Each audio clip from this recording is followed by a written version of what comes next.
Before you start planning anything, before layouts, finishes, or even talking to a contractor, there's one step that makes everything easier, and that's getting clear on your priorities.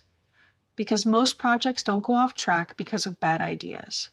They go off track because no one defined what actually matters most. So I want to walk you through a simple way to think about this. First, ask yourself, what does this project actually need to support? Not what do you want it to look like, but how does its needs and functions work for your everyday life? Is this about improving how your space works? About long-term value? About creating flexibility in the future? That answer becomes your foundation. Next, start separating your must-haves from your nice-to-haves. This is one of the biggest things people skip. What are the elements that absolutely need to be included no matter what? And what are the things that would be great to have, but you're willing to adjust if needed?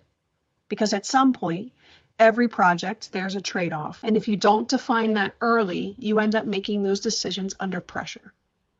Then, think about your constraints, your space, your budget, your timeline, and even zoning or code requirements. Not everything you see in an inspirational photo translates directly into your home or your building.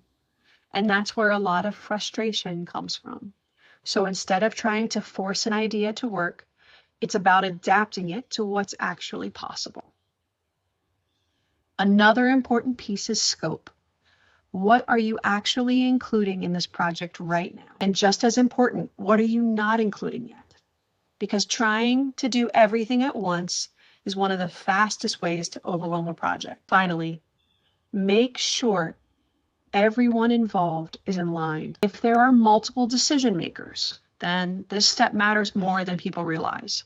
Misalignment is one of the biggest causes of delayed changes or added costs. If you can take the time to think through these pieces early, you'll be able to explain your project clearly, have better conversations with designers and contractors, and move forward with a lot more confidence. This isn't about slowing the process down. It's about making sure you're moving in the right direction from the start. Because clarity at the beginning saves time, money, and all that frustration later.